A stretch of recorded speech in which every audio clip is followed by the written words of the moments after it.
अभी कुछ डाउट नहीं जितना अभी तक पढ़े। पिछले क्लास में हम लोग सेट ऑपरेशन पढ़ रहे थे, ठीक है। सेट ऑपरेशन छोटा छोटा कुछ पॉइंट्स, ठीक है, ध्यान रखिएगा उसी सेट से रिलेटेड कुछ पॉइंट्स।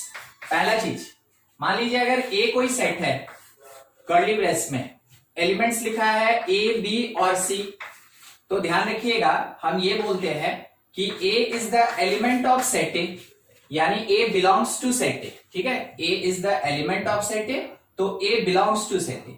आप ये कह सकते हैं कि अगर ए पे कर्ली ब्रेस लगा दे तो किसी भी एलिमेंट को या ग्रुप ऑफ एलिमेंट को आप कर्ली ब्रेस में क्लोज कर देते हैं तो वैसे केस में वो एक सेट बन जाता है।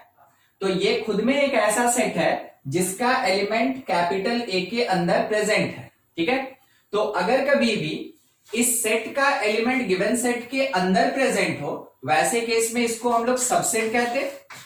तो देखिए डिफरेंस देखिएगा, A is element of set A और कर्ली ब्रेस में ए लिखा गया then it is subset of set, ठीक है। अब अगर लिखा है बी तो इसको पढ़ेंगे बिलोंग्स टू सेट ए क्योंकि ये एलिमेंट है, मगर कर्ली ब्रेस में बी रहेगा तो इसको हम लोग क्या पढ़ेंगे कि it is the subset of set A. वैसे ही C belongs to set A, C is element of set A. क्या स्टेटमेंट बनेगा, C is element of set A, element of set A. और अगर इसी सी को कर्ली ब्रेस में डाल दें then it is subset of set, ठीक है। C is subset of set A. आपको हम पिछले क्लास में पढ़ाए थे प्रॉपर सबसेट। तो प्रॉपर सबसेट के टाइम में एक बात बोला गया था कि जनरल तौर पे सबसेट एग्जिस्ट करता है। अगर आपके क्वेश्चन में या आपके ऑप्शन में प्रॉपर सबसेट वर्ड मेंशन है तभी आप प्रॉपर सबसेट यूज करेंगे, और नहीं तो जनरल तौर पे आप कौन सा वर्ड यूज करेंगे, सबसेट, ठीक है। देखिए दूसरा एक पॉइंट ले रहे हैं कि बाय द वे ए कोई सेट है जिसमें लिखा है x such that x is equals to 2n और n belongs to natural number, ठीक है। तो ये कौन से फॉर्म में, it is the set builder form of set ए। एक सेट बी है, इसमें x such that x is equals to 4n, ठीक है, x is equals to 4n, जबकि n बिलोंग करेगा किससे, नेचुरल नंबर्स।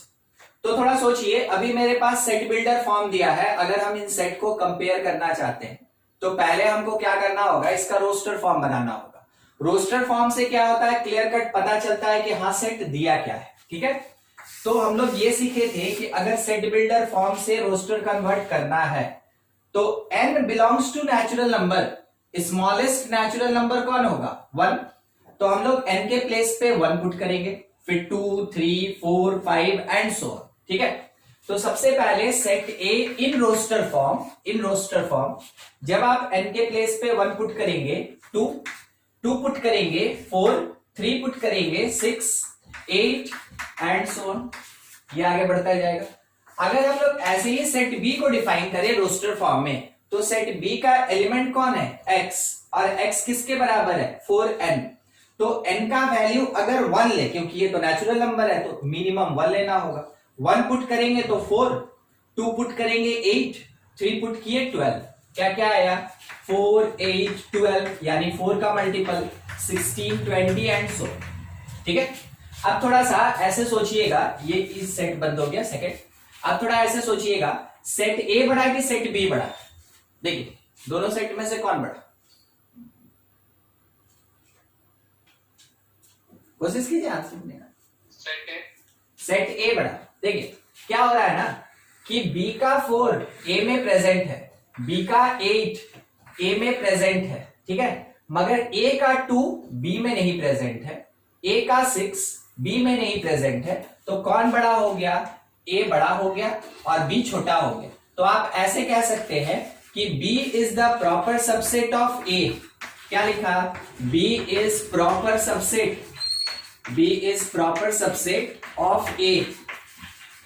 और दूसरा, अगर बी प्रॉपर सबसेट ए का है तो आप उल्टा जब पढ़ेंगे ना कि ए कौन, तो A is the superset, A को कहते हैं superset, A is superset of B, ठीक है। जो छोटा सेट होगा वो अगर प्रॉपर सबसेट कहलाया तो जो बड़ा सेट होगा उसको हम लोग सुपर सेट कहते हैं, ठीक है। छोटा सेट प्रॉपर सबसेट कहलाया, तो बड़ा वाला सेट जो होगा वो सुपर सेट कहलाएगा। तो आप इस चीज का ध्यान रखें। देखिए स्टेटमेंट जो लिखा है ये वही है, पूरा रिवर्स कर दिया गया, 180 डिग्री पे घुमा दिया गया, यानी ए की तरफ ओपन रहेगा और बी की तरफ क्लोज रहेगा। तो जिसके तरफ में क्लोज है वो हमेशा छोटा होता है, जिसके तरफ ओपन है वो हमेशा बड़ा होता है। बड़े वाले सेट का नाम दे रहा है then it is superset, छोटे वाले सेट का नाम दे रहा है then it is proper subset. ठीक है, एक एग्जांपल और ऐसा ही है। मान लीजिए सेट सी दिया हुआ है x such that x square plus 3x plus 2 is equals to 0। एक सेट डी है अपने पास x such that x minus 3 square x minus 1 x minus 2 is equals to 0 ऐसा। ठीक है, तो देखिए सबसे पहले C और D कौन से फॉर्मेट में दिया, C और D हम लोग को सेट बिल्डर फॉर्म में दिया, क्योंकि मैथमेटिकल कंडीशन है, मैथमेटिकल स्टेटमेंट है। हम लोग का पहला काम होगा इसको रोस्टर में कन्वर्ट करना। तो C को हम रोस्टर फॉर्म में अगर लिखें तो C का एलिमेंट है x और x कौन है, it is root of this quadratic equation. तो यहां से हमको क्या क्या मिलेगा, -1 -2। आप क्वाड्रेटिक सॉल्व करने जानते हैं, मिडिल स्प्लिट कर दिया प्लस 2x और x में, और वहां से हम लोग वैल्यूएशन निकालेंगे, -1 और -2 आएगा। ठीक है, अगर दिक्कत होगा किसी को नहीं समझ में आएगा तो हमसे पूछ लीजिएगा, एक्सप्लेन करके दे देंगे। अदरवाइज क्वाड्रेटिक का केवल रूट लिखा गया, d that is equals to x, और x क्या है, x is root of this by quadratic equation, क्योंकि इसका पावर 4 है। तो हम क्या करेंगे, हर एक एलिमेंट्री पार्ट को इक्वल टू 0 करेंगे, हर एक एलिमेंट्री या लीनियर फैक्टर को इक्वल टू 0 करेंगे। तो x माइनस 3 0 तो x का वैल्यू 3, x माइनस 1 0 तो 1 आया, 2 0 तो 2 है। ठीक है, ऐसा कुछ ये आया। अब बताइए C is the proper subset of D या नहीं। एक स्टेटमेंट है C is proper subset of D, true की फॉल्स? फॉल्स, क्योंकि C का एलिमेंट D के अंदर प्रेजेंट नहीं है। C छोटा है, D बड़ा है, मगर C का सारा एलिमेंट D के अंदर प्रेजेंट नहीं है। तो आप ये कह सकते हैं कि ये स्टेटमेंट कैसा है, फॉल्स है। ठीक है, यानी कि C is not proper subset of D, ये स्टेटमेंट मेरे पास ट्रू। ठीक है, तो ये सब छोटा छोटा पॉइंट है जो किसी टॉपिक में नहीं है, बस हम लोग को अलग से थोड़ा सा डिस्कस कर लेना है। जैसे प्रॉपर सबसेट हम आपको एक टॉपिक में पढ़ाए थे, मगर सुपर सेट जो होता है ये कोई टॉपिक नहीं होता है, ये प्रॉपर सबसेट से रिलेटेड होता है। जब कभी भी एक सेट दूसरे का प्रॉपर सबसेट होगा तो दूसरा सेट पहले वाले का सुपर सेट होगा, उल्टे वाला जो पढ़ेंगे हम लोग वो सुपर सेट होगा। वैसे ही जब भी एक एलिमेंट लेंगे तो वो सेट से बिलोंग करेगा, और उसी एलिमेंट को अगर कर्ली ब्रेस में क्लोज कर देंगे तो वैसे केस में वो सबसेट बन जाएगा किसी भी सेट का। ठीक है, देख लीजिए यहाँ बोर्ड पे कोई पार्ट अगर समझने में दिक्कत है तो पूछ लीजिए, नहीं तो आप इसका स्क्रीनशॉट ले लेंगे फिर आगे बढ़े जाए। देखिए आगे कंटिन्यू कर रहे हैं। हम लोग यूनियन पढ़ लिए थे, इंटरसेक्शन पढ़ लिए थे, क्या डिफरेंस भी पढ़ लिए थे पिछले क्लास में? देखिए थोड़ा पिछले क्लास का याद कीजिए, क्या हम लोग सेट का डिफरेंस पढ़े थे, हाँ कि ना, चेक कीजिए। Yes sir, difference of set and subtraction of set. वो हो गया था। कॉम्प्लीमेंट भी पढ़ लिए थे क्या? No sir, complement नहीं पढ़े। ठीक, तो हम लोग स्टार्ट ही करेंगे कॉम्प्लीमेंट ऑफ सेट से। कॉम्प्लीमेंट ऑफ सेट आपको यूनिवर्सल सेट बताया गया था पिछले क्लास में, बस उसी के बेसिस पे कॉम्प्लीमेंट ऑफ सेट को हम लोग को डील करना है। ठीक है, कॉम्प्लीमेंट ऑफ सेट क्या होता है थोड़ा ये समझ ले। मान लीजिए जैसे ए कोई एक सेट है, ए कोई एक सेट है, ठीक है, तो इसका एक नोटेशन होगा, अगर ए डैश लिख दे या ए सी लिख दे, ए के ऊपर में छोटा सा सी लिख दे, C stand for complement, dash stand for complement, या फिर सेट के ऊपर एक बार लगा हुआ है तो डैश रहेगा, सी रहेगा, बार रहेगा, ये रिप्रेजेंट करेगा कॉम्प्लीमेंट ऑफ सेट को। ये हो गया इसका नोटेशन, कॉम्प्लीमेंट ऑफ सेट को। ठीक है, तो सेट का कॉम्प्लीमेंट होता क्या है, सेट और सेट कॉम्प्लीमेंट एक दूसरे के अपोजिट सेट होता है। तो किसके रिस्पेक्ट में अपोजिट होता है, देखिए मान लीजिए जैसे एक सेट ए है, ठीक है, और एलिमेंट है इसमें 1 2 3, ठीक, एक यूनिवर्सल सेट है और इसके अंदर एलिमेंट है 0 1 2 3 4 और 5, ठीक है। तो जब कभी भी हमको ए का कॉम्प्लीमेंट निकालना होता है, ए का कॉम्प्लीमेंट, तो यूनिवर्सल सेट में से सेट को सब्ट्रैक्ट किया जाता है। किसी भी सेट का कॉम्प्लीमेंट निकालना हो तो यूनिवर्सल सेट में से उस सेट को सब्ट्रैक्ट किया जाता है, तो इसका जो डिफरेंस मिलता है वो सेट का कॉम्प्लीमेंट प्रोवाइड करेगा। ठीक है, मीनिंग क्या हुआ? मीनिंग ये हुआ कि अगर आपको ए कॉम्प्लीमेंट निकालना है तो यूनिवर्सल सेट 0 1 2 3 4 5 में से सब्ट्रैक्ट कीजिए 1 2 3 को, 1 2 3 को। तो हम लोग क्या पढ़े थे सब्सट्रैक्शन ऑफ सेट्स में कि जो भी कॉमन पार्ट होगा वो पूरा हट जाएगा और जो अनकॉमन एलिमेंट होगा, फर्स्ट सेट का जो अनकॉमन एलिमेंट होगा वो रिजल्ट मिलेगा। तो रिजल्ट में क्या मिला हमको? 0 4 और 5। ठीक है, क्योंकि 1 2 3 तो कॉमन था तो सब्ट्रैक्ट हो गया, वो कैंसिल हो गया, बच गया फर्स्ट सेट में केवल कौन? 0 4 और 5। तो आप ये कह सकते हैं कि ए कॉम्प्लीमेंट हमको कितना मिला? 0 4 और 5। अब थोड़ा कंपेयर कीजिए, ए सेट मेरे पास 1 2 3 था और ए कॉम्प्लीमेंट अपने पास 0 4 5 है। ठीक है, जो एलिमेंट कॉम्प्लीमेंट में है, ध्यान से, जो एलिमेंट कॉम्प्लीमेंट में है चेक कीजिए वो सेट में नहीं होगा, और जो सेट के अंदर एलिमेंट है वो कॉम्प्लीमेंट में नहीं होगा। यानी कि आप ये कह सकते हैं कि 1 belongs to the set A, तो इसका सीधा मतलब हो गया 1 does not belongs to complement of set. अगर आप ये कहते हैं कि 4 belongs to the complement of set A, तो इसका मतलब हो गया कि 4 does not belongs to the set A.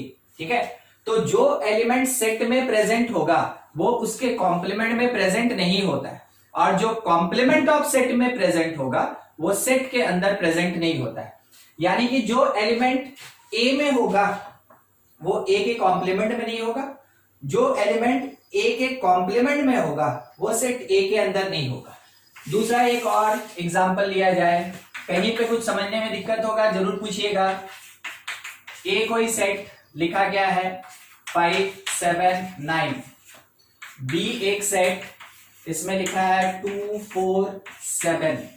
ठीक है, सी एक सेट, इसमें लिखा है 0 2 5 4 ऐसा। ठीक है, और you is the universal set, और इसमें दिया है 0 1 2 3 4 से लेके 10 तक। हम पूरा लिख देते हैं 5 6 7 8 9 10 तक। ठीक है, सारा चीज। सबसे पहला सवाल, ए कॉम्प्लीमेंट क्या होगा? तो हम लोग यूनिवर्सल में से ए को सब्ट्रैक्ट करेंगे।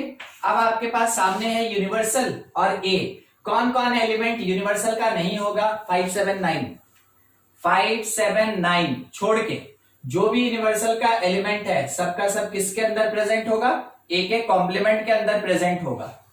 यूनिवर्सल में से ए को सब्ट्रैक्ट किए, कौन हट गया? 5 7 9 हट गया, 5 7 9 हट गया, बाकी सब बच गया। और वो कौन से सेट के अंदर प्रेजेंट हो गया? वो कॉम्प्लीमेंट के अंदर प्रेजेंट हो गया, वो सेट के कॉम्प्लीमेंट के अंदर प्रेजेंट हो गया। दूसरा, ठीक है, बी कॉम्प्लीमेंट निकालना है, और तीसरा सी कॉम्प्लीमेंट निकालना है। खुद से बनाइए, आप ट्राई करेंगे ये बी कॉम्प्लीमेंट और सी कॉम्प्लीमेंट। देखिए जैसे कॉम्प्लीमेंट बनाया है उसी तरीके से सॉल्व कीजिए इसको, आंसर बताइए। हाँ बोलिए। बी कॉम्प्लीमेंट 0 1 3 0 1 3 5 6 8 5 6 8 9 10 9 और 10। ठीक है, और सी कॉम्प्लीमेंट 1 3 6 1 3 6 7 8 9 10 7 8 9 10। बढ़िया, ठीक है, चेक किया था। बी कॉम्प्लीमेंट कहने का मतलब हो गया कि यूनिवर्सल में से सेट बी को सब्ट्रैक्ट करेंगे, यूनिवर्सल में से सेट बी को सब्ट्रैक्ट करेंगे, 2 4 और 7 छोड़ देंगे। 0 से कंटिन्यू 10 तक है, उसमें 2 4 7 छोड़ देंगे, तो 0 1 2 छोड़ दिए, 3 4 छोड़ दिए, 5 6 7 छोड़ दिए, 8 9 10। ठीक है, एकदम सही है, बहुत बढ़िया है इसमें।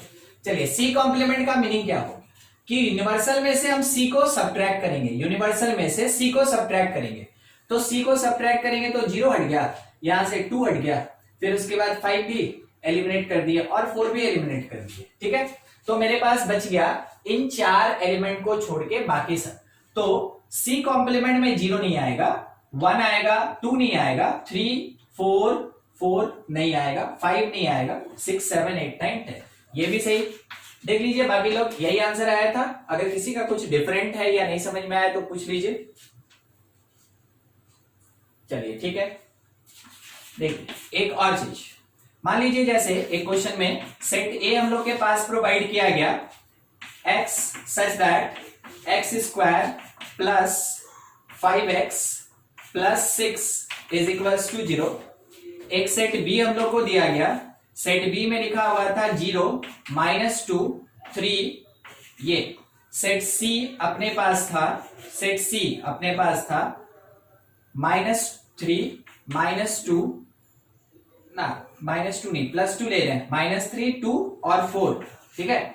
और यूनिवर्सल सेट अपने पास एक प्रोवाइडेड है, यूनिवर्सल है -3 -2 -1 0 1 2 3 और 4, ठीक है। ये यूनिवर्सल है। क्वेश्चन क्या पूछा ना, क्वेश्चन क्या पूछा कि बताइए A union B union C का कॉम्प्लीमेंट क्या होगा, ठीक है। क्वेश्चन हमसे ये पूछ लिया कि ए बी सी तीनों सेट का पहले आप यूनियन कीजिए, जो सेट आएगा उसका फिर कॉम्प्लीमेंट बताइए, ठीक है, उसका फिर कॉम्प्लीमेंट बताइए। तो मेरा पहला काम क्या होगा, हम A union B union C निकाल लें और बाद में क्या करेंगे, यूनिवर्सल में से उसको सब्ट्रैक्ट करेंगे तो कॉम्प्लीमेंट आएगा। बस उसी प्रोसेस को कंप्लीट करना है। चलिए इधर वाला हो गया था ना, हटा दे। देखिए सबसे पहला काम होगा ए बी और सी का यूनियन करना। तो हम लोग सेट ए देख के आपको क्या पता चल रहा है कि इसमें कौन कौन सा एलिमेंट हो सकता है। सेट ए देख के आपको क्या पता चल रहा है इसमें क्या क्या एलिमेंट हो सकता है। अच्छा एक बार हम आपको है ना वो सेट पूरा -3 और -2, नहीं तो अभी हमको सॉल्व करना पड़ जाता, ठीक है। -3 और -2 बिल्कुल क्वाड्रेटिक के तरीके से चलें, ठीक है। तो सेट ए के अंदर हमको क्या मिला, -3 -2 यूनियन सेट बी। तो सेट बी अपने पास क्या प्रोवाइड किया, 0 -2 3 0 -2 3 और इसके साथ यूनियन सेट सी। सेट सी अपने पास क्या दिया हुआ है, तो -3 2 और 4 -3 2 और 4 तीनों सेट का यूनियन करना है। तो हमको फाइनली मिला क्या, -3 -2 तो रहेगा, -3 -2 उसके साथ 0 होगा, -2 वन टाइम आ चुका है तो इग्नोर करेंगे, 3 नया एलिमेंट है इंक्लूड करेंगे। -3 ऑलरेडी प्रेजेंट, 2 नहीं प्रेजेंट और 4 भी नहीं प्रेजेंट, मिल गया हम लोग को यूनियन। अब हम लोग से ये कहा गया ना कि A union B union C का कॉम्प्लीमेंट बताओ क्या होगा। तो हम समझे कि अच्छा ठीक है, यूनिवर्सल में से हमको ये सेट जो दिया है A union B union C, इसको सब्ट्रैक्ट करना है। कॉम्प्लीमेंट पूछा तो यही ना मीनिंग होगा कि यूनिवर्सल में से उस सेट को हम लोग सब्ट्रैक्ट करेंगे। तो अपने पास यूनिवर्सल सेट यहां क्वेश्चन में है, यूनियन ऑलरेडी हम लोग कैलकुलेट कर चुके हैं। एक बार दोनों को कंपेयर करके जो भी यूनिवर्सल का एलिमेंट बच रहा है वो लिखते चले। चलिए ठीक है, यूनिवर्सल पढ़ते हैं। -3 एक कट गया, -2 भी कैंसिल, -1 एक बच गया, ठीक है। देखते चलिएगा, यहां नजर रखिएगा और यहां नजर रखिएगा, ठीक है। -1 बच गया, उसके साथ में 0 कैंसिल हो गया, 1 देखिए 1 कॉमन नहीं है, 2 कॉमन है, 3 कॉमन है, 4 कॉमन है, खत्म। क्या बचा अपने पास, -1 और 1। तो ये -1 और 1 क्या है, ये A union B union C का होल कॉम्प्लीमेंट है, ठीक है। कोई डाउट इस क्वेश्चन में, कुछ भी, ठीक। चलिए एक और क्वेश्चन, मान लीजिए जैसे सेट ए हम लोग को प्रोवाइड किया गया, सेट ए प्रोवाइड किया गया जिसके एलिमेंट है ए बी, ठीक है। एक सेट बी प्रोवाइड किया गया जिसके अंदर एलिमेंट है ए एक्स। एक सेट सी प्रोवाइड किया गया, इसके अंदर एलिमेंट है बी वाई एक्स, ठीक है, बी वाई एक्स। अब थोड़ा सा क्वेश्चन क्या पूछा ना कि यूनिवर्सल भी दिया है, यूनिवर्सल दिया है, यूनिवर्सल है A B C X Y Z, ठीक है, A B C X Y Z. Question क्या पूछा गया, सबसे पहला कि A union B intersection C का कॉम्प्लीमेंट क्या होगा। और दूसरा क्वेश्चन ये पूछा गया कि A intersection B union C का होल कॉम्प्लीमेंट क्या होगा, ठीक है। ये है अपने पास दो सवाल, दोनों का कॉम्प्लीमेंट हमको कैलकुलेट करना है। तो सबसे पहला चीज, जैसा कि आप इस क्वेश्चन में देखे थे, हमको ब्रैकेट के अंदर वाला पार्ट कैलकुलेट करना पड़ेगा और बाद में यूनिवर्सल में से सब्ट्रैक्ट करेंगे। सेम वही चीज यहां पे भी होगा और बाद में यूनिवर्सल में से सब्ट्रैक्ट करेंगे। ठीक है, देखिए आप बोर्ड का चीज थोड़ा सा स्क्रीनशॉट ले लें क्योंकि हम आगे वाला मिटाएंगे फिर तो बना। देखिए जैसा अपने पास ये क्वेश्चन है, हम लोग फर्स्ट क्वेश्चन के लिए पहला चीज A union B intersection C calculate करेंगे। इसमें आप किसी को भी प्रेफरेंस दे दें, हम पहला बी इंटरसेक्शन सी कर लेंगे, बाद में ए के साथ यूनियन कर लेंगे। ठीक है, एक स्टेप में खत्म करते हैं क्योंकि क्वेश्चन को सॉर्ट करने भी आपको आना चाहिए। ठीक है, नहीं समझ में आएगा हमसे पूछ लीजिएगा। हाँ, बी और सी का इंटरसेक्शन, बी और सी का इंटरसेक्शन क्या कॉमन पार्ट है, एक्स, और ए के साथ यूनियन, तो ए बी और यहां से एक्स मिला, क्या मिलेगा इसका आंसर, एक लाइन में ए बी एक्स मिलेगा। बोलिए किसी को समझने में दिक्कत है कि ए बी एक्स क्यों आया? नहीं। अब complement A union B intersection, A union B intersection C का कॉम्प्लीमेंट मतलब universal set minus A union B intersection C, ये निकालना है। तो यूनिवर्सल में से, यूनिवर्सल यहां दिया है उसमें से सब्ट्रैक्ट करेंगे। यूनिवर्सल मेरे पास क्या दिया, A B C X Y Z, A B C X Y Z, और इसमें से हम सब्ट्रैक्ट करेंगे A union B intersection C को, यानी इस वाले सेट को, ए बी एक्स को, ए बी एक्स को। अब इसमें से आपको एक बात पता चला, बी कॉमन, ए कॉमन, एक्स कॉमन, उसको छोड़ के कौन बच गया, सी बच गया, वाई बच गया और जेड बच गया। तो कहा जा सकता है कि A union B intersection C, A union B intersection C का complement that is equals to C Y और जेड। क्या क्या आएगा, सी वाई और जेड आएगा इसके अंदर। ठीक है, ये मिल गया। दूसरा क्वेश्चन, दूसरा अपने पास ये क्वेश्चन था, A intersection B union C का कॉम्प्लीमेंट क्या होगा, A intersection B union C का कॉम्प्लीमेंट क्या होगा, ये चाहिए था। ठीक है, तो पहले हम इसको तो कैलकुलेट करना है।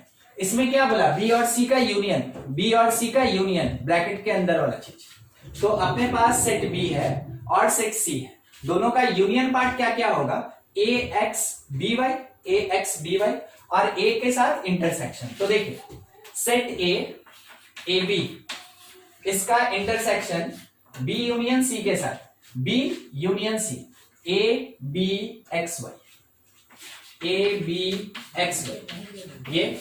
अब देखिए इसका कॉमन पार्ट हम लोगों को क्या मिला, ए बी मिला। बाद में हमको कैलकुलेट करने के लिए क्वेश्चन में ये कहा गया कि A intersection B union C का होल कॉम्प्लीमेंट क्या, तो आंसर होगा ना कि universal minus the set A intersection B union C. देखिए ऑलरेडी हम लोग कैलकुलेट कर चुके हैं A intersection B union C, A intersection B union C already calculated है। कॉम्प्लीमेंट निकालने के लिए यूनिवर्सल में से सब्ट्रैक्ट करेंगे, तो यूनिवर्सल सेट अपने पास क्वेश्चन में already provided, it is A B C X Y Z, A B C X Y Z, और उसमें से सब्ट्रैक्ट करना है A intersection B union C को, वो कैलकुलेटेड है ए बी, ए बी। देखिए इसमें से ये पार्ट और ये पार्ट कॉमन हट गया, अनकॉमन पार्ट मेरा आंसर होगा, यानी ये कह सकते हैं कि A intersection B union C whole complement that will be set containing C X Y and Z, C X Y and Z. ठीक है, तो इस तरीके के कॉम्प्लीमेंट का क्वेश्चंस रहता है, आप उसके लिए हमेशा प्रिपेयर है कि कॉम्प्लीमेंट का क्वेश्चन आपको किसी भी दूसरे सेट ऑपरेशन के साथ मिला के दिया जा सकता है। तो कुछ इस तरीके से सॉल्व करेंगे। देखिए कुछ डाउट है तो पूछ लीजिए।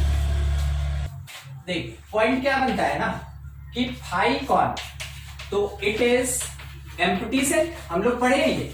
ठीक है, इट इज एम्प्टी सेट मतलब इसके अंदर कोई एलिमेंट नहीं होता है। ठीक है, does not contain any element. अब अगर आपसे पहला सवाल ये पूछ दे कि बताओ फाई का कॉम्प्लीमेंट क्या होगा, फाई का कॉम्प्लीमेंट क्या होगा, तो देखिए ये क्या बोल रहा है वो सुनिएगा। ये कह रहा है ना यूनिवर्सल में से फाई को सब्ट्रैक्ट कर लीजिए, तो फाई का मतलब एम्प्टी सेट मतलब उसके अंदर कोई एलिमेंट है ही नहीं। तो यूनिवर्सल में से आप क्या सब्ट्रैक्ट किए, कुछ नहीं। यूनिवर्सल में से आप क्या हटाएंगे, क्या सब्ट्रैक्ट करेंगे, कुछ नहीं, क्योंकि इसके अंदर तो कोई एलिमेंट है ही नहीं। ठीक है, इस कारण से आपका आंसर जो है वो phi complement that is equals to universal set होगा। ये डायरेक्ट रिजल्ट है जो बहुत सारे ऑब्जेक्टिव क्वेश्चंस में रहता है, तो ये आपको याद होना चाहिए, एटलीस्ट प्रोसेस तो पता ही होना चाहिए। ठीक है, तो फाई का कॉम्प्लीमेंट यूनिवर्सल सेट के बराबर। अगर कोई उल्टा बात आपसे पूछ दिया तो कि यूनिवर्सल का कॉम्प्लीमेंट बताओ क्या होगा, आप बोलेंगे यूनिवर्सल सेट में से यूनिवर्सल सेट को सब्ट्रैक्ट करेंगे तो जितना एलिमेंट था सब हट गया, तो क्या बचेगा? कुछ नहीं। अगर कुछ नहीं बचा तो वैसे केस में आप बोलेंगे कि यूनिवर्सल सेट का जो कॉम्प्लीमेंट होगा दैट इज इक्वल्स टू 5। देख रहे हैं, 5 का कॉम्प्लीमेंट यूनिवर्सल सेट और यूनिवर्सल सेट का कॉम्प्लीमेंट 5 होता है। ठीक है, अगला बात, अगर कोई एक सेट है, ठीक है, नॉन एम्प्टी, और इसका यूनियन 5 से करें, वो किसके बराबर? ए। फोर्थ आंसर दीजिएगा इसका, फोर्थ, ए इंटरसेक्शन 5, बोलिए तो ये क्या होगा आंसर? ए इंटरसेक्शन क्या 5 होगा, एकदम ठीक। ए और 5 में क्या कॉमन है? तो इसके पास एक भी एलिमेंट ही नहीं है, मतलब कुछ कॉमन नहीं, कुछ कॉमन नहीं है तो एक भी एलिमेंट नहीं आएगा, मींस कौन आएगा? 5 आएगा। ठीक है, फिफ्थ समझते चलिएगा, फिफ्थ, ए यूनियन ए किसके बराबर? बोलते चलिए, ए यूनियन यूनियन ए होगा। ए का यूनियन किए, नॉट कॉम्प्लीमेंट ना, ए का यूनियन एक्सप्लेन कर दें। देखिए, ए में मान लीजिए 1 to 5 3 एलिमेंट है, ठीक है, ए में 1 to 5 3 एलिमेंट है। अगर ए का यूनियन ए से किया गया, मीन्स 1 to 5 का यूनियन किया गया 1 to 5 के साथ, ठीक है, 1 to 5 के साथ। तो अगर हम इसमें देखें तो मेरे पास एलिमेंट्स कौन कौन आएगा? 1 to 5 आएगा। और ये 1 to 5 कौन से सेट को रिप्रेजेंट कर रहा है? सेट ए को रिप्रेजेंट कर रहा है। समझे ना इस बात को? ए यूनियन ए करेंगे तो 1 आएगा, 2 आएगा, 5 आएगा, क्योंकि 1 रिपीटेड, 2 रिपीटेड, 5 रिपीटेड। तो अब कुछ नहीं लिखेंगे, तो यहां से डिक्लेरेशन ये दे सकते हैं कि ए का ए के साथ यूनियन करेंगे तो आंसर क्या मिलेगा हमको? ए मिलेगा। ठीक है, अब क्लियर हो गया? किसी को कहीं भी डाउट रहेगा तुरंत बोलिएगा, हाँ सर हमको वो नहीं समझ में आया, तो आपको हम फिर से बताएंगे। ए इंटरसेक्शन ए क्या होना चाहिए? ए और ए का कॉमन पार्ट नहीं, चलिए ठीक, यहीं पे सेट ए लिखा, यहीं पे सेट ए लिखा। अब इसका कॉमन पार्ट बताइए, तो दोनों सेट का कॉमन पार्ट क्या मिलेगा हम लोग को? 1 to 5, और 1 to 5 का मतलब कौन सा सेट? Set A. तो ए इंटरसेक्शन ए भी किसके बराबर? सेट ए के बराबर। यानी कि उसी सेट को अगर उसी के साथ यूनियन करे तो भी सेट ए, और सेम सेट का इंटरसेक्शन करे तो भी सेट ए ही होता है। ठीक है, ये हुआ। 7 नंबर देखिए, ए यूनियन ए कॉम्प्लीमेंट अब क्या होगा? ठीक है, ए यूनियन ए कॉम्प्लीमेंट क्या होगा? तो देखिए समझिएगा थोड़ा सा, ए और यूनियन ए कॉम्प्लीमेंट का मतलब होता है यूनिवर्सल माइनस ए। ठीक है, ए यूनियन ए कॉम्प्लीमेंट का मतलब क्या हो गया कि ए यूनियन यूनिवर्सल माइनस ए। अब इसमें ए मेरे पास नहीं लग रहा है कि कैंसिल हो जाएगा। ठीक है, एक प्लस ए और एक माइनस ए है, तो ये पूरा का पूरा जो पार्ट है ए यूनियन ए कॉम्प्लीमेंट, ये किसके बराबर होता है? यूनिवर्सल के बराबर होता है। ठीक है, ए यूनियन ए कॉम्प्लीमेंट किसके इक्वल? यूनिवर्सल के इक्वल होता है। देखिए इस पॉइंट से रिलेटेड एक छोटा सा एग्जांपल दे रहे हैं, देखिएगा।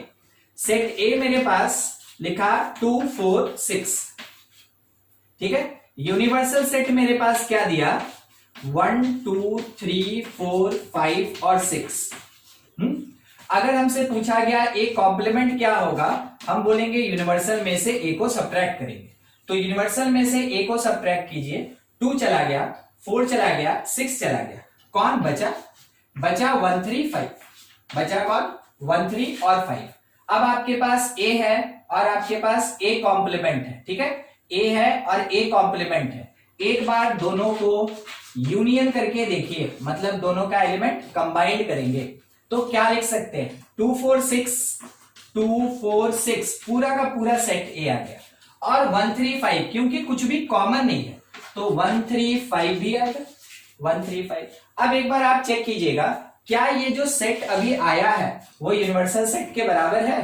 तो 1 मेरा प्रेजेंट है, 2 भी प्रेजेंट है, 3 प्रेजेंट है, 4 भी प्रेजेंट है, 5 प्रेजेंट और 6 प्रेजेंट, यानी कि ए यूनियन ए कॉम्प्लीमेंट में जो जो एलिमेंट है यूनिवर्सल सेट के अंदर वो एलिमेंट है, तो दोनों सेट आपस में इक्वल हो गया ना, दोनों सेट आपस में इक्वल हो गया। तो मेरा डिक्लेरेशन क्या होगा कि A union A complement that is equals to universal set. A union A complement किसके इक्वल? यूनिवर्सल सेट के इक्वल होगा। हर एक इस बात को ध्यान में रखिएगा, क्वेश्चन बनाने में यूज में आता है।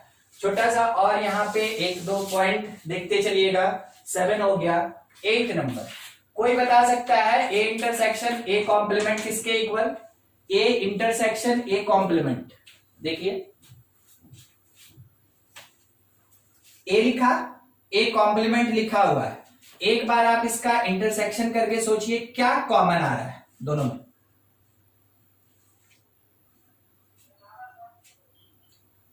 बोलिए। यूनिवर्सल।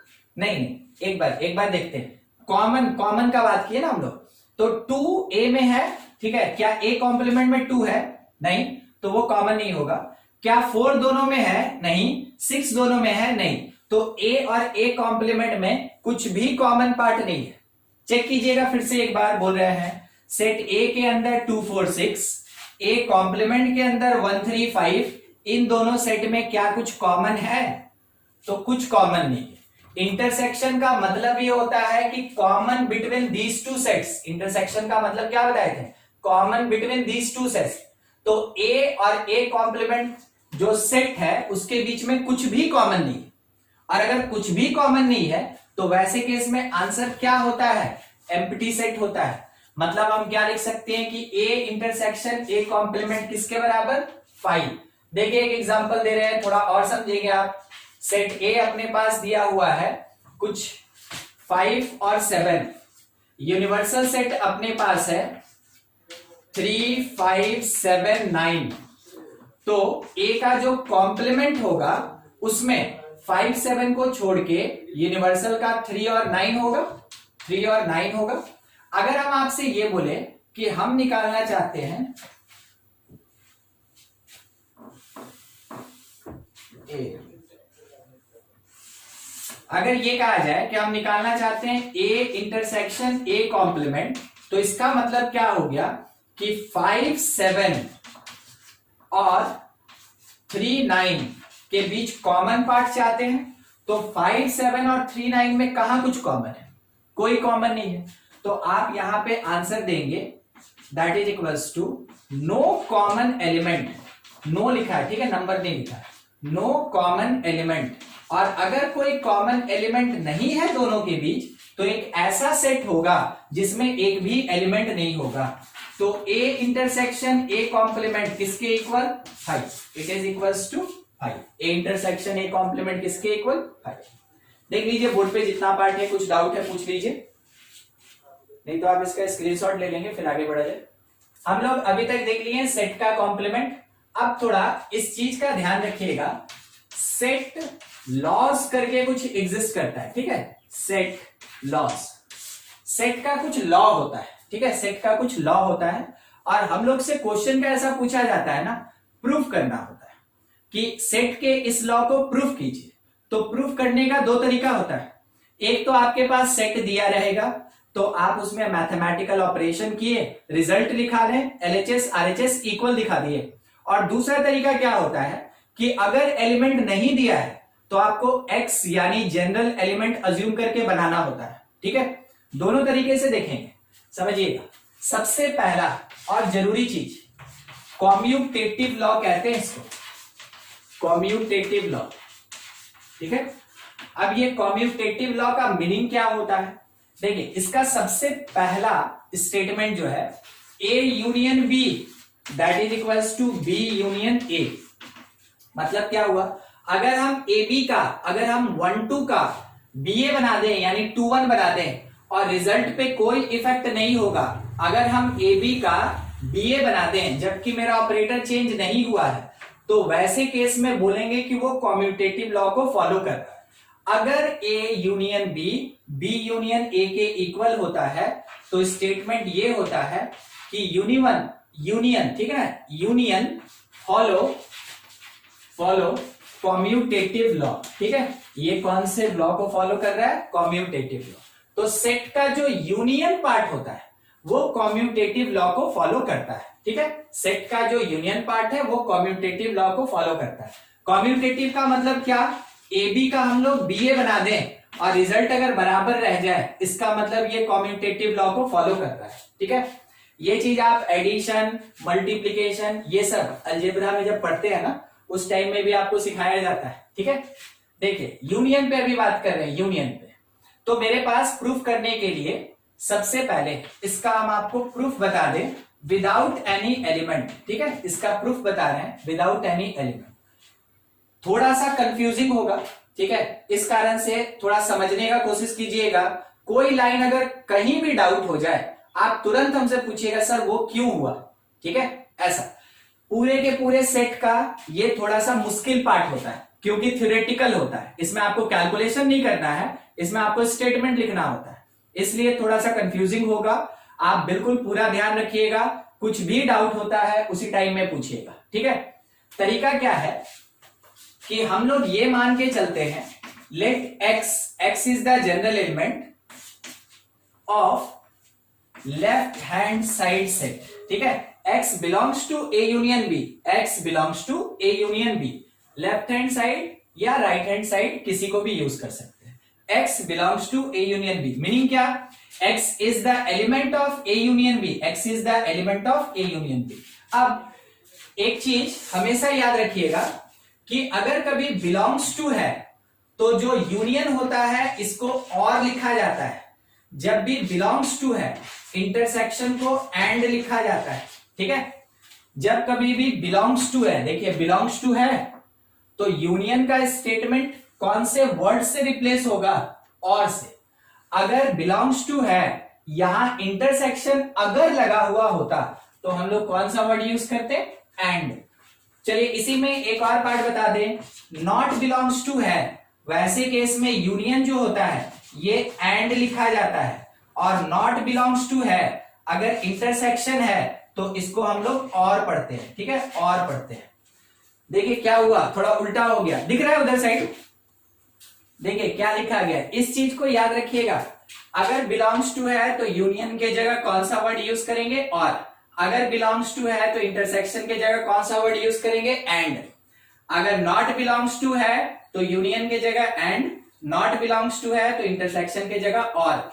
ये होता है नोटेशन का वर्ड जो कि आप यहां पे यूज करते हैं, ठीक है। चलिए ये चीज आपको हमेशा याद रखना होगा। अभी जैसा हम बोले तो x belongs to A union B, तो हम ये कह सकते हैं x बिलोंग्स टू ए, और यूनियन की जगह क्या लिखेंगे? और x बिलोंग्स टू बी, और x बिलोंग्स टू बी। अगर कोई आपसे ये बात बोले x a का एलिमेंट है या फिर x b का एलिमेंट है, x a का एलिमेंट है या फिर x b का एलिमेंट है, कोई उल्टा बोल दे तो x b का एलिमेंट है या a का एलिमेंट है, बोलिए दोनों में क्या डिफरेंस होगा? अगर हम इस चीज को ऐसे लिख दें तो बोलिए ऊपर वाला स्टेटमेंट और नीचे वाला स्टेटमेंट सेम है कि डिफरेंट है? बोलिए सेम है कि डिफरेंट है? आपको बोलना पड़ेगा, आप इसको हिंदी में पढ़े ना कि x a का एलिमेंट है, क्या है? डिफरेंट है। डिफरेंट है। चलिए ठीक है, समझते हैं। हाँ एक बार, x a का एलिमेंट है या फिर x b का एलिमेंट है, ठीक है। दूसरा क्या बोला? x b का एलिमेंट है या फिर x a का एलिमेंट है। सोच के बताइएगा। x फर्स्ट वाले लाइन से x a में है कि नहीं है? है, ठीक है।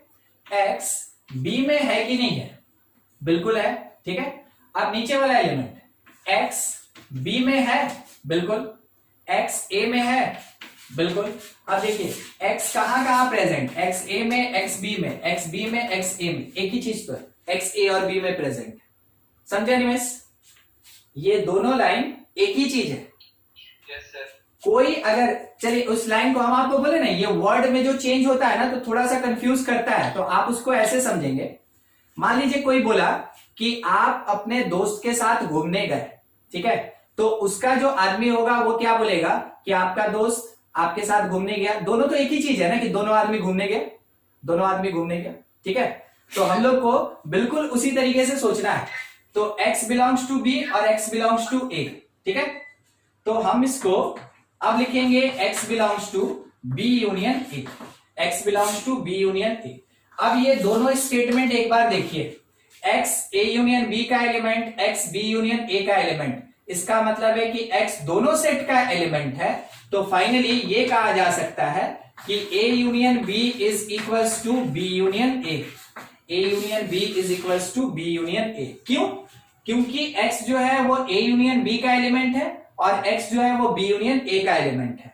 तो सेम सेट का एलिमेंट, सेम सेट का एलिमेंट रिप्रेजेंट हुआ तो दोनों सेट भी आपस में क्या होगा, इक्वल होगा, ठीक है। ये प्रूफ करने के लिए दिया जाता है स्कूल टाइप के क्वेश्चन में। तो आप देखिए अभी स्टार्टिंग हुआ है, ऐसा ऐसा और लॉज मिलेगा, देखते चलिए। हाँ, इसमें कोई लाइन अगर समझने में दिक्कत है तो पूछ लीजिए, या फिर सेकंड पे आते हैं, देख लीजिए, कुछ डाउट है तो पूछ लीजिए, ठीक नहीं है। यहाँ सेकंड स्टेटमेंट कॉम्यूटेटिव का क्या होता है, a intersection b is equals to b intersection a, a intersection b equals to b intersection a, ये होता है। अब इसका प्रूफ बता रहे, मान के चले कि x belongs to left hand side set a intersection b, तो हम क्या लिख सकते हैं कि x बिलोंग्स टू a और इंटरसेक्शन के जगह कौन सा वर्ड यूज करेंगे, इंटरसेक्शन के जगह कौन सा वर्ड यूज करेंगे, and x belongs to b, ठीक है, x belongs to a and x belongs to b। अब इसी स्टेटमेंट को थोड़ा उल्टा लिख दिया जाए तो उससे कोई डिफरेंस नहीं होगा, क्योंकि जो एंड होता है ये कॉम्यूटेटिव होता है, ठीक है। तो x belongs to b and x belongs to a। अब इस एंड के जगह पे केवल नोटेशन डालना है, तो फाइनलाइज करेंगे x belongs to b and के जगह इंटरसेक्शन a। देखिए ये लाइन और ये लाइन क्या बता रहा है कि x जो है वो दो डिफरेंट सेट का एलिमेंट है, x जो है वो दो डिफरेंट सेट का एलिमेंट है। तो अगर कभी भी दो सेट के अंदर सेम एलिमेंट हो जाए तो सेट आपस में क्या होता है, इक्वल होता है। a intersection b is equals to b intersection a। Equal set और इक्विवेलेंट सेट बताए थे, उस टाइम में आपको ये बोला गया था कि जब कभी भी सेम एलिमेंट दो डिफरेंट सेट के अंदर प्रेजेंट होगा, दोनों सेट आपस में क्या होगा, इक्वल होगा, ठीक है। देखिए इसमें कुछ डाउट है तो पूछ रहे आप, ये तो स्क्रीनशॉट ले लेंगे फिर आगे बढ़ा जाए।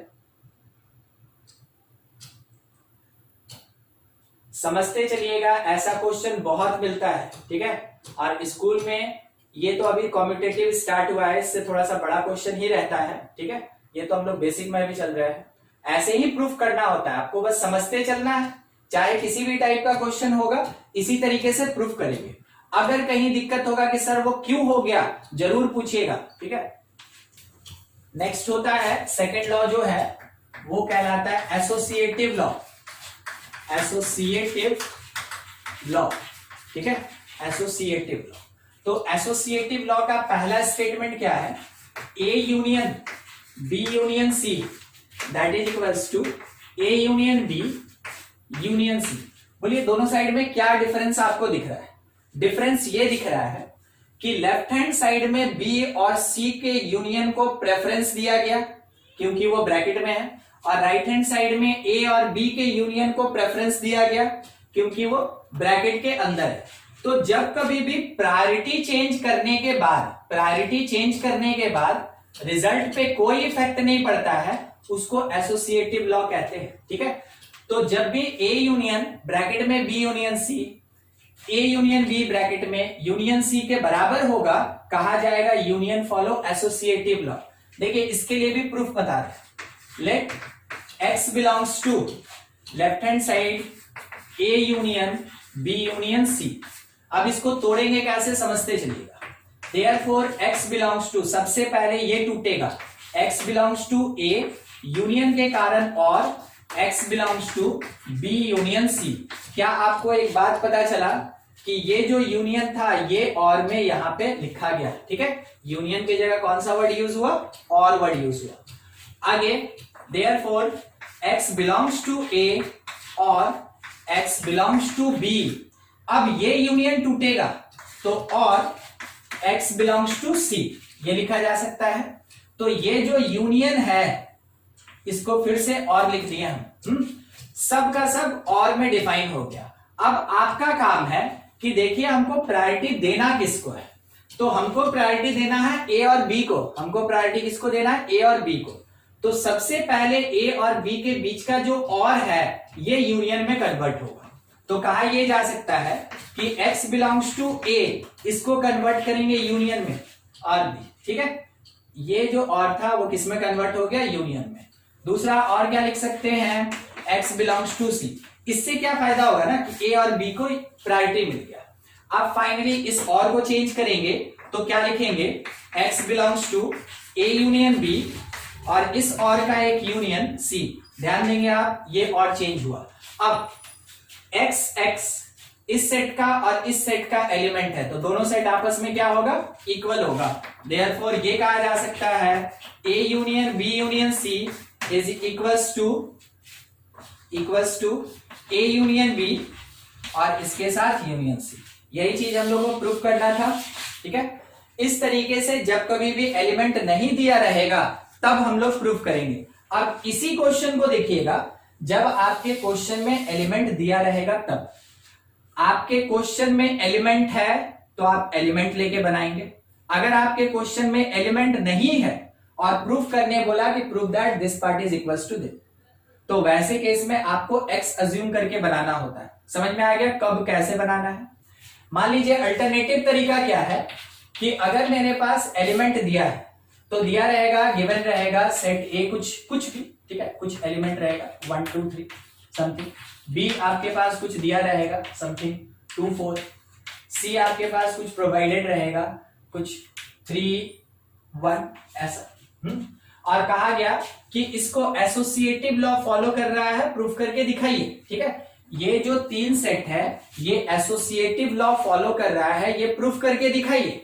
तो अगर आपके क्वेश्चन में सेट दिया तो आप क्या करेंगे, एलएचएस का कैलकुलेशन करेंगे। तो एलएचएस क्या डिमांड रखा है ना कि A union B union C. तो आप लिखेंगे सेट ए मतलब 1 2 3 और इसका यूनियन बी यूनियन सी के साथ, यानी कि बी और सी का यूनियन पार्ट कितना मिलेगा हमको, 2 4 3 और 1। क्या क्या मिलेगा, 2 4 3 और 1। हमेशा कर्ली ब्रेस में सेट को लिखेंगे। अब इन दोनों का यूनियन करें तो देखिए क्या आ सकता है, 1 2 3 तो आएगा, 2 रिपीटेड, 4 एक बार, 3 और 1 ऑलरेडी प्रेजेंट। तो कितना मिला, 1 2 3 4। किसका वैल्यू, एलएचएस का। अब आरएचएस निकालेंगे, आरएचएस कैलकुलेट करेंगे, that is equals to, RHS में है कौन, A union B union C, ठीक है। तो हम लोग का पहला काम क्या होगा कि ए और बी का यूनियन निकाल लें। तो ए यूनियन बी कितना मिलेगा, यहां है ए यहां है बी, 1 2 3 1 2 3। यूनियन का मतलब क्या होता है, सारा एलिमेंट प्रेजेंट होना चाहिए। अगर कोई रिपीट हो रहा है तो उसको 1 टाइम लिखेंगे हम लोग। तो ए यूनियन बी में 1 2 3 आ गया ए का, और बी का 2 4 में से 2 प्रेजेंट तो केवल 4 आएगा। और उसके बाद हमको क्या करना है, यूनियन सी। तो A union B union C, तो इस सेट का 1 2 3 4 जो कि ए यूनियन बी है उसका यूनियन करेंगे सी के साथ, उसका यूनियन करेंगे सी के साथ। सी कौन, 3 1 कंटेन करने वाला। अब देखिए इसका यूनियन किया जाएगा तो क्या क्या आ सकता है, आएगा 1 2 3 4। पहला सेट तो पूरा आएगा क्योंकि 3 प्रेजेंट है, क्योंकि 1 प्रेजेंट है, इस कारण से हम लोग इसको क्लोज कर देंगे। रिपीट नहीं करना है, सेट के अंदर एलिमेंट को रिपीट नहीं करना है, उसको एक ही बार लिखना है हम लोग को। तो ये आया 1 2 3 4। अब आपका काम थोड़ा चेक कीजिएगा, ये है मेरा आरएचएस, ठीक है, ये है मेरा आरएचएस और ये पार्ट है मेरा एलएचएस। क्या दोनों इक्वल दे रहा है रिजल्ट, एलएचएस और आरएचएस, देख लीजिए बिल्कुल। तो आप मेंशन करेंगे कि since LHS equals to RHS, LHS equals to RHS, therefore कहा जा सकता है कि जो यूनियन है, ये जो नोटेशन यूज हुआ है union, A union B union C is equals to A union B union C। तो आपके पास क्वेश्चन दो तरीके से रहेगा, हम आपको दोनों तरीके से बता दिए कि कैसे बनाना है। अगर आपके क्वेश्चन में ऐसा स्टेटमेंट है कि if set A, set B, set C follow associative law, then prove that ये पार्ट इक्वल्स टू इतना, A union B union C equals to A union B union C। तो आपको इस तरीके से बनाना है जब सेट दिया रहेगा। अगर सेट नहीं दिया और आपसे ये बोला prove that by law of set A union B union C equals to A union B union C, वैसे केस में आपको X अज्यूम करके, X is the general element of the set, ये अज्यूम करके इस तरीके से बनाना होगा। ठीक है, समझ में आ गया कब कैसे सॉल्व करेंगे? देख लीजिए, बोर्ड पे कुछ डाउट है तो पूछ लीजिए, नहीं तो आप इसको नोट करेंगे फिर आगे बढ़े। एक बार फिर से इस चीज को, खास करके इस पार्ट के लिए इस चीज को याद रखना है कि अगर अगर बिलोंग्स टू है और यूनियन है तो यूनियन को क्या लिखते हैं हम लोग, और अगर बिलोंग्स टू है और इंटरसेक्शन है तो इसको हम लोग क्या लिखते हैं, एंड। ठीक है, अगर नॉट बिलोंग्स टू और इसके साथ यूनियन है तो इसको हम लोग क्या लिखते हैं, एंड। और अगर नॉट बिलोंग्स टू और इंटरसेक्शन है तो इसको क्या लिखा जाता है, और। ठीक है, यहां बताए थे, बस एक बार रिपीट कर रहे थे क्योंकि आपको ये याद रहना चाहिए। मेन वही बात ही होता है, नोटेशन को यहां पे वर्ड में चेंज किया गया और बाद में वर्ड को नोटेशन में चेंज करेंगे, इतना ही करना ही होता है। जितना भी अपने पास यूनियन या इंटरसेक्शन का नोटेशन है उन सब को वर्डिंग में कन्वर्ट कीजिए। जब सारा नोटेशन हटके सब वर्ड में आ जाता है, देखिए और एंड और at place of union and union, तो बाद में हमको उसी वर्ड को फिर से नोटेशन में चेंज कर देना है, मेरा आंसर आ जाएगा। तो सेट लॉ को प्रूव करने का यही तरीका होता है। देखते चलिए, अभी ए नंबर बताएं एसोसिएटिव का। ठीक है, देखिए नेक्स्ट हम लोग इसी का बी नंबर, ठीक है, इसी का बी नंबर एसोसिएटिव का है। A intersection B intersection C is equals to A intersection B intersection C. बोलिए हमको क्या करना चाहिए? हमको करना ये चाहिए कि इंटरसेक्शन को एंड में कन्वर्ट करेंगे। जब सारा स्टेटमेंट एंड कंटेन करेगा उसके बाद उस एंड को फिर से इंटरसेक्शन में कन्वर्ट करेंगे, इसी से सेट लॉ प्रूव होता है। तो देखते चलिएगा। ठीक है, यहां पे पहला statement, let x belongs to LHS A intersection B intersection C। ठीक है, मेरा स्टेटमेंट क्या बनेगा, x बिलोंग्स टू पूरा का पूरा ये set A intersection B and intersection का and x belongs to set C। बाद में इस इंटरसेक्शन को ओपन करेंगे, therefore x belongs to A intersection का and x belongs to B, ये and x belongs to C। ठीक है, ये लिखा जाएगा। अब हम लोग सारे नोटेशन को एंड में कन्वर्ट कर दिए, अब इसको वापस हमको कन्वर्ट करना है नोटेशन में। तो आप देखिए कि हमको प्रूफ करने में किसको प्रायोरिटी देना है, B और C को। तो आप यहाँ पे B और C को प्रायोरिटी दे देंगे, मतलब ये एंड सबसे पहले इंटरसेक्शन में कन्वर्ट होगा। Therefore x belongs to A and यहां से x बिलोंग्स टू B और इस एंड का इंटरसेक्शन यूज करेंगे एंड C। ठीक है, तो आपको पता चला जो प्रूफ करना है उस एंड को सबसे पहले इंटरसेक्शन में कन्वर्ट करेंगे। ठीक है, और बाद में जो एक बच गया एंड उसको भी कन्वर्ट कर देंगे इंटरसेक्शन में। तो x belongs to A and के जगह इंटरसेक्शन, ये पूरा सेट B इंटरसेक्शन C। जब आप इस स्टेटमेंट को और अपने अज्यूम्ड स्टेटमेंट को लेके चलते हैं, यहीं से स्टार्ट करेंगे, तो आपको पता चलेगा कि ये दोनों सेट सेम एलिमेंट कंटेन कर रहा है, तो दोनों सेट आपस में क्या होगा, बराबर होगा। Therefore A intersection B intersection C is equals to A intersection B intersection C। ठीक है, ये चीज प्रूफ, बस इसी तरीके से आपको सेट लॉ को प्रूफ करना होता है एक्स मान के। अच्छा, आपके लिए यही चीज है, ठीक है, आपके लिए यही चीज है। आप एक बार बताएंगे प्रूफ करके, हाँ ये आ रहा है कि नहीं, ठीक है। अल्टरनेटिव मेथड जब ए बी सी दिया रहेगा, ए क्या दिया ना 135, बी अपने पास प्रोवाइडेड है 357 और सी अपने पास प्रोवाइडेड है, सी प्रोवाइडेड है 137। हम लोग को ये प्रूफ करके देना है, ठीक है। आपसे ये कहा गया प्रूफ दैट, बिल्कुल वही स्टेटमेंट है, A intersection B intersection C is equals to A intersection B intersection C. चलिए प्रूफ कीजिए, इसको खुद से बनाइए, आपको सेट दे दिया गया है, आप बिल्कुल उसी तरीके से सॉल्व करेंगे, ठीक है। खुद से बनाइए सब कोई, और इसमें किसी को कुछ दिक्कत है तो पूछ लीजिए, कोई डाउट है तो। हाँ ठीक है, दोनों सेम आया ना। हम एक लाइन में लिख दें कि LHS कितना आएगा, ठीक है। आप बस मिला लीजिएगा कि आप जो लेके आए हैं वो सही है कि नहीं। ए इंटरसेक्शन बी ना, मतलब ए और बी का कॉमन, तो ए और बी का कॉमन आपको क्या दिख रहा है 3 और 5, 3 और 5, और उसका कॉमन सी के साथ 3 5 का कॉमन 137 के साथ, तो केवल एक अकेला कॉमन क्या मिलेगा 3, LHS में 3 आएगा। जब हम RHS सॉल्व करेंगे तो RHS के लिए B इंटरसेक्शन C, चलिए RHS पूरा सॉल्व करते हैं।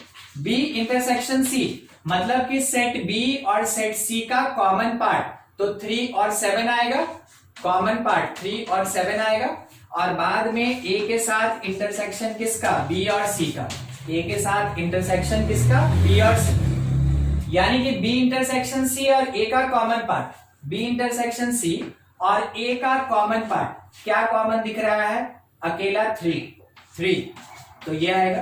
देखिए यहां से LHS और RHS इक्वल हो गया, तो आप ये कह सकते हैं कि जो स्टेटमेंट है A intersection B intersection C that will be equals to A intersection in bracket B intersection C, ठीक है।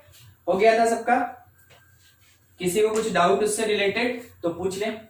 आप इसको नोट कर लिए थे, स्क्रीनशॉट हो गया था, आगे बढ़े। देखिए अभी तक 2 लॉ देखे हम लोग, एक कॉम्यूटेटिव और एक एसोसिएटिव। नेक्स्ट एक और लॉ होता है डिस्ट्रीब्यूटिव, ठीक है, डिस्ट्रीब्यूटिव लॉ कहते हैं उसको। डिस्ट्रीब्यूटिव लॉ में हमेशा 2 डिफरेंट नोटेशन रहता है, हमेशा, चाहे कहीं का भी डिस्ट्रीब्यूटिव लॉ होगा हमेशा उसमें 2 डिफरेंट नोटेशन होता है। और ये जो लॉस पढ़ रहे हैं ना, कॉम्यूटेटिव, एसोसिएटिव और डिस्ट्रीब्यूटिव, ये केवल सेट में ही नहीं होता है, ये रिलेशन में भी होता है, और आपको आगे चल के अलजेब्रा के 1-2 पार्ट में और मिलेगा, ठीक है। तो आप सेट के तरीके से अभी इसको समझ रहे हैं कि क्या होता है कॉम्यूटेटिव लॉ, क्या होता है एसोसिएटिव लॉ, क्या होता है डिस्ट्रीब्यूटिव लॉ, ठीक है। दूसरे जगह आएगा तो तरीका यही रहेगा, ऑपरेटर चेंज रहेगा, यानी वहां पे यूनियन इंटरसेक्शन नहीं होगा, कोई दूसरा नोटेशन रहेगा, ठीक है। देखिए third number distributive law, third number distributive law, ठीक है। डिस्ट्रीब्यूटिव लॉ का सबसे पहला पार्ट अगर लिखा है A union B intersection C, तो हम आपको अभी बोले थे ना डिस्ट्रीब्यूटिव में हमेशा 2 डिफरेंट नोटेशन होता है, 2 डिफरेंट नोटेशन। अब इसी चीज को किसके बराबर लिखा जा सकता है, तो it is equals to A union B, देखिएगा A यूनियन B, फिर A union C, A union B, A union C, और किससे कनेक्टेड, इंटरसेक्शन से कनेक्टेड, ठीक है।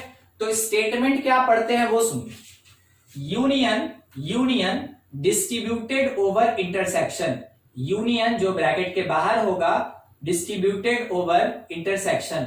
तो देखिए यूनियन 2 बार रिपीट हुआ मगर इंटरसेक्शन एक बार का एक बार रह गया, ये होता है distributive law, first statement. Second statement देखिएगा, A intersection B union C that is equals to A intersection B union A intersection C, A intersection B union A intersection C।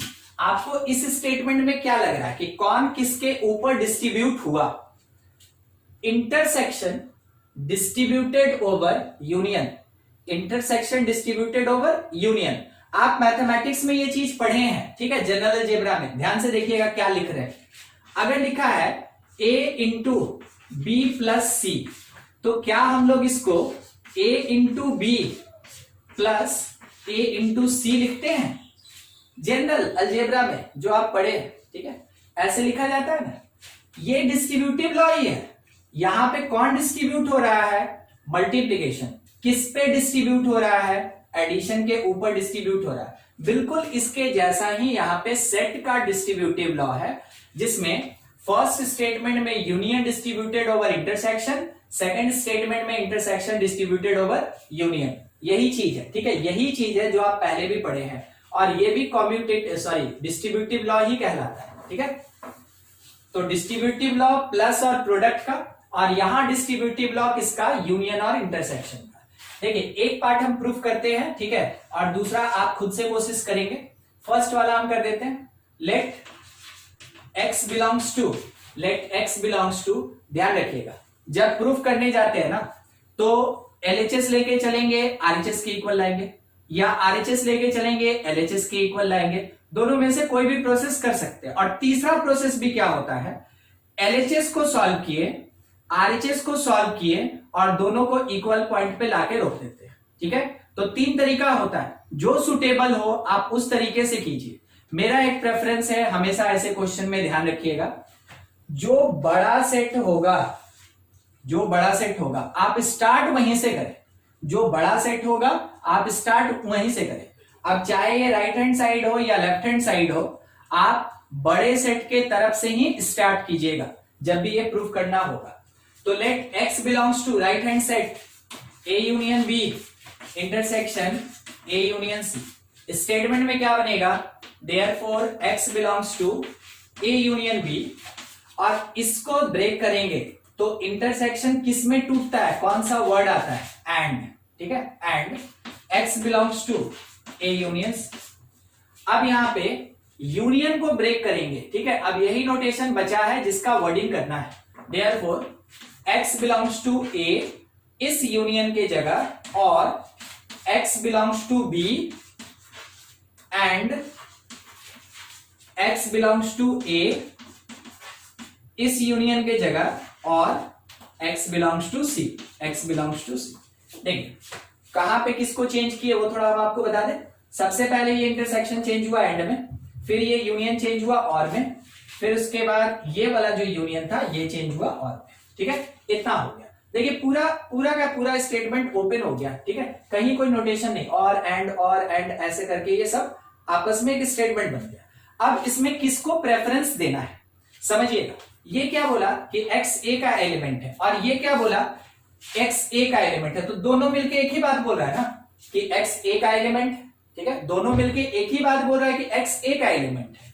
तो क्यों नहीं हम इसको दो बार रिपीट करने के जगह एक ही बार लिख ले कि ठीक है x बिलोंग्स टू a। अब समझिएगा क्या करना है, x बिलोंग्स टू a के बाद b स्टार्ट होने से पहले कौन सा वर्ड है? और, ठीक है, b स्टार्ट होने से पहले कौन सा वर्ड? और। x belongs to a c start होने से पहले कौन सा वर्ड? और। तो x बिलोंग्स टू a के बाद जब b और c आएगा तो दोनों के पहले कौन सा वर्ड लगेगा? और लगेगा, और, ठीक है। और उसके बाद क्या बचा x belongs to b and x belongs to c, ये बच गया। अब आपका काम है कि हाँ सबसे पहले हम किसको प्रेफरेंस दे, तो हम आपको बताए हैं, एक बार LHS देख लीजिए। हमको प्रेफरेंस देना है b और c को, तो सबसे पहले इस एंड को कन्वर्ट करेंगे इंटरसेक्शन में। Therefore x belongs to a, और को और रहने दिए, x बिलोंग्स टू b, और एंड के जगह इंटरसेक्शन c। बाद में इस और को चेंज कर देंगे नोटेशन में। Therefore x belongs to a, और के जगह यूनियन b इंटरसेक्शन c, ये हो जाए। तो अब थोड़ा आप ध्यान दें, यही चीज आपके LHS पार्ट में है, और हम लोग अज्यूम करके चले थे कि ये RHS पार्ट में। तो दोनों चीज जब मिला दिया जाएगा, दोनों को जब हम लोग मिला देंगे तो कहा जा सकता है therefore a union first statement b intersection c is equals to a union b और इंटरसेक्शन a यूनियन c, ठीक है। इस तरीके से प्रूफ किया जाता है, क्योंकि दो डिफरेंट नोटेशन है, इस कारण से दो डिफरेंट डिफरेंट वर्ड आया, और एंड। ठीक है, आपको क्या करना है, देखिए तरीका क्या होता है, जो भी नोटेशन है वो सब हटा के हमको पहले वर्डिंग में कन्वर्ट करना है। जब आप इस लाइन पे पहुंचेंगे तो ये लाइन मेरा डिसाइडिंग फैक्टर होता है। ठीक है, ये लाइन मेरा डिसाइडिंग फैक्टर होता है। इस लाइन के बाद आपको जरूर देखना चाहिए कि हमको क्या प्रूफ करना है। ठीक है, जरूर देखना चाहिए हमको क्या प्रूफ करना है। इस लाइन के बाद आपको पता चला कि बी और सी एक ब्रैकेट में होगा, तो आपको समझ में आया कि बी और सी एक जगह कनेक्टेड होगा बाय एंड, तो आप बी और सी को कनेक्ट कर दिए एंड से, और ए उसके साथ रिलेटेड होगा बाय और, तो आप यहां पे और लिख दिए। समझ में आया आपको ये स्टेटमेंट कैसे रिलेटेड है अपने गिवन पार्ट से? आप इसको देख के भी चाहे तो ये स्टेटमेंट लिख सकते हैं। और उसके बाद धीरे धीरे स्टेप बाय स्टेप जो भी वर्ड है उसका इंटरसेक्शन, जो भी वर्ड है उसका यूनियन कन्वर्ट कीजिए, प्रूफ हो जाएगा LHS RHS इक्वल होता है। हाँ, तो आपको इसका घर पे थोड़ा प्रैक्टिस करना चाहिए, तभी जाके फ्लुएंसी मिलेगा। और आपको जो जो क्वेश्चन अभी हम बता रहे हैं ना आज, बस वही सब क्वेश्चन आप लेके बैठ जाइएगा, पीछे वाला पार्ट मत देखिएगा, मतलब हम जो लिखा है आप खुद से करने का कोशिश कीजिएगा। कहीं ना कहीं फंसिएगा या कहीं ना कहीं कोई दिक्कत होगा कि नहीं आ रहा है, तब आप जरूर पलट के देखें कि हाँ क्या पढ़ाया गया था हमको, और एक बार ट्राई कीजिएगा फिर से बनाने का। मतलब कि ये सब आप खुद से क्वेश्चन समझ लेंगे और इस तरीके से प्रूफ करने का कोशिश करेंगे, जितना भी आज अभी पढ़ाएंगे। ठीक है, एक और बचा है, ये खत्म कर लिया जाए आज। ठीक है, बी नंबर, तो देखिए बी नंबर क्या कोई कुछ बोल रहे हैं?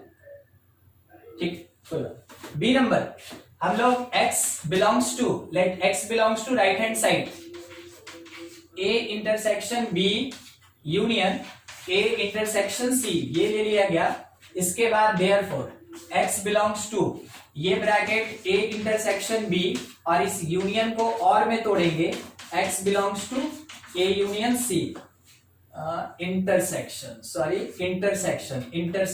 ठीक है, therefore x belongs to a, intersection का कौन सा word? And. x belongs to b, उसके बाद और फिर क्या? x belongs to a, intersection का and x belongs to c।